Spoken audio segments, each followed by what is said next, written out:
Bonjour à tous, c'est Baba et aujourd'hui on va voir la gestion hémorragie en milieu hostile. Le matériel utilisé et les gestes effectués dans cette vidéo sont conformes au référentiel de formation secours à personne. Je vous conseille fortement d'aller vous renseigner auprès des structures de formation qui existent en France. Ça, c'est qu'il y a différentes formations disponibles. Dans cette vidéo, je traiterai donc du coup de l'hémorragie dans sa globalité, qu'elle soit d'un point de vue civil ou militaire. D'après Wikipédia, l'hémorragie désigne un saignement, un écoulement de sang en dehors de l'espace vasculaire, donc c'est-à-dire en dehors des artères et des vaisseaux sanguins, mais aussi de l'arrache chez certaines personnes. Moi, je préfère du coup vous globaliser cette définition en disant que l'hémorragie est un écoulement de sang abondant et persistant.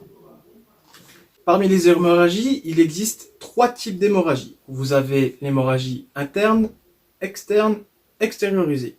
On va donc définir ces différentes hémorragies. Comment reconnaître les hémorragies citées précédemment? L'interne se diagnostique de façon très simple. Vous pouvez observer sur la victime que vous avez sous les yeux si elle a des hématomes ou des ecchymoses, donc c'est-à-dire des bleus sur elle, ce qui va signifier un saignement à l'intérieur. Ça peut être d'autres choses, mais en général, la présence de bleus sur le corps va désigner tout simplement hémorragie interne. Elle peut être plus ou moins. Ça peut être. Vous n'êtes pas médecin, je vous rappelle. Il n'y a que la médecine qui pourra vous dire s'il y a vraiment une hémorragie interne ou externe. L'hémorragie externe se diagnostiquerait très facilement. Un saignement visible, ça peut être une coupure, une blessure par balle, ça peut être plusieurs choses, tant qu'elle est visible. Observez votre victime, vous pouvez voir des taches de sang sur votre victime, ou tout simplement une mare de sang à côté d'elle si elle est retournée, etc. L'hémorragie externe est une hémorragie qui se voit, c'est-à-dire que vous pouvez la voir au niveau du bras, etc. Elle est visible. L'hémorragie extériorisée va être définie de la même façon qu'une externe, mais la seule différence c'est que là, on va avoir une hémorragie au niveau des voies naturelles, c'est-à-dire qu'on va avoir au niveau des yeux, du nez, de la bouche, des oreilles, voire des organes génitaux. Pour les filles, à savoir que par exemple, une métrorragie, c'est-à-dire donc un saignement trop important au niveau tout simplement de l'appareil génital, tout simplement des règles trop abondantes, est considérée comme une métrorragie et doit être traitée comme une hémorragie extériorisée. Les causes. Les hémorragies sont très souvent causées de façon traumatique, c'est-à-dire qu'elle va résulter d'une blessure due à un coup, qu'elle soit coupant ou contondant, par une blessure par perforation, par balle ou par un objet ou autre, et cela cause en général une hémorragie. D'autres causes dues à ces hémorragies peuvent être aussi tout simplement des maladies. Certaines personnes ayant des prédispositions à certains types de maladies vont créer des hémorragies, comme par exemple une rupture d'anévrisme. Les conséquences de l'hémorragie. Les différentes conséquences dues aux hémorragies sont assez simples. Cela va dépendre aussi de la quantité de sang perdu par rapport à votre victime. D'accord ? Vous pouvez tout simplement avoir une perte des globules rouges qui pourront entraîner donc une anémie. Vous pouvez avoir donc ce qu'on appelle une hypovolumie, donc c'est-à-dire une baisse de pression de la tension artérielle qui va tellement descendre qu'il va créer ce qu'on appelle entre guillemets un vide dans le circuit vasculaire. Vous pouvez aussi avoir un saignement qui n'est pas extériorisé non visible, mais qui peut constituer tout simplement une poche pour les hémorragies internes, une poche qui va venir faire pression sur un organe ou sur un muscle. C'est ce qu'on va appeler donc du coup par exemple l'hémorragie intracérébrale quand le cerveau est comprimé lors d'un choc. Comment traiter l'hémorragie?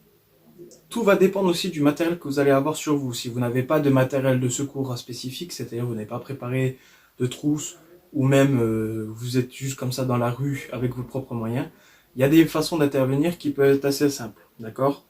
En général, le plus simple, c'est d'effectuer une compression manuelle sur le membre. C'est-à-dire que tout simplement, vous allez venir recouvrir le trou pour pouvoir traiter votre hémorragie. Je vous conseille de protéger vos mains, absolument, ou alors de demander directement à la victime de faire elle-même la compression. Les accidents à exposition du sang sont très compliqués. C'est une procédure qui est assez pénible, déjà pour les personnes qui travaillent dans ce milieu-là. Il faudrait peut-être éviter que vous soyez exposé à ce genre de maladie, à ce genre d'exposition. Cela peut entraîner tout simplement une contamination au VIH ou à d'autres maladies.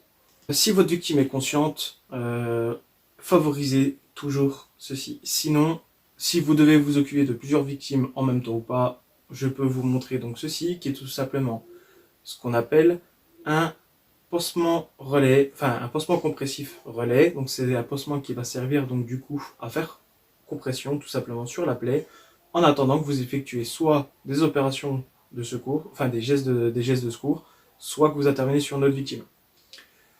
Le dernier recours, si ça continue à saigner, si vous n'y arrivez pas du tout à traiter, c'est de faire un garrot improvisé. Pareil, voici le schéma d'explication, c'est assez simple.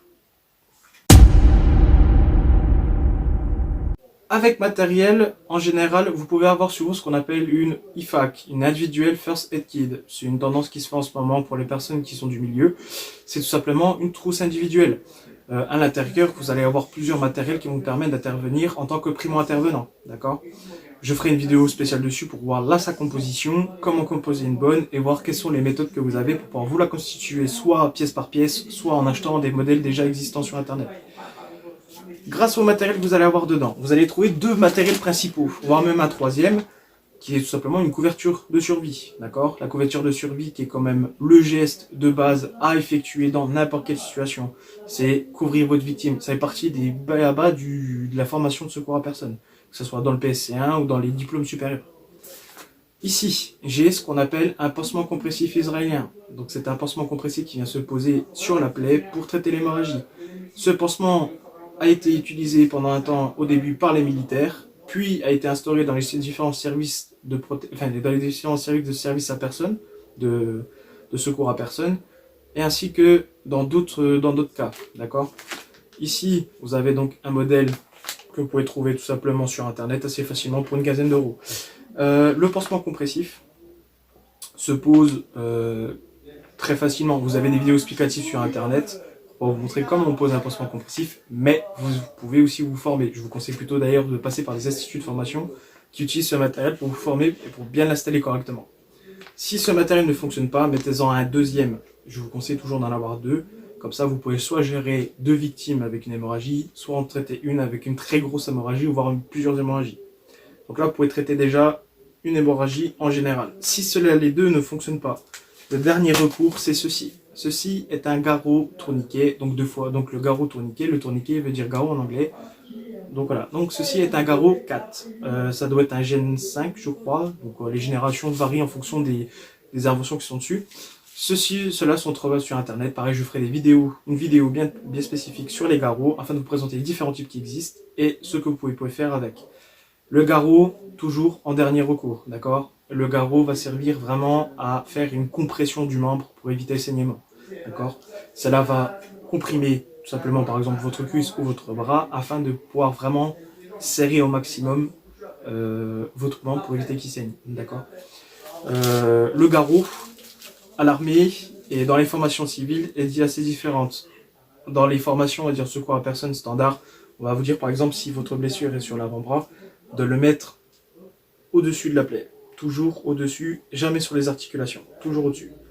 Pour les militaires, on mettra toujours à la racine du membre, tout simplement par question de formation et par habitude par rapport à habitude. C'est plus facile de dire à un mec de mettre un garrot là que de dire tu dois le mettre 2 cm plus haut qu'une plaie par exemple. Et surtout, ne pas oublier de couvrir votre victime une fois qu'elle est tout simplement traitée pour l'hémorragie. L'hypovolumie va créer tout simplement une hypothermie en même temps, parce que tout simplement il faut ramener le sang vers les organes génitaux, enfin les organes vitaux, pardon. Et le plus important, ça va être de traiter cette hypothermie pour pas que votre victime décède tout simplement. J'espère que cette vidéo vous a plu. Si vous avez d'autres questions, n'hésitez pas à poser les questions en commentaire. J'effectuerai plus tard d'autres vidéos sur différents thèmes. Si ce format vous plaît, n'hésitez pas à le liker. Abonnez-vous si vous n'êtes pas encore abonné à ma chaîne. Et on se revoit pour une autre vidéo.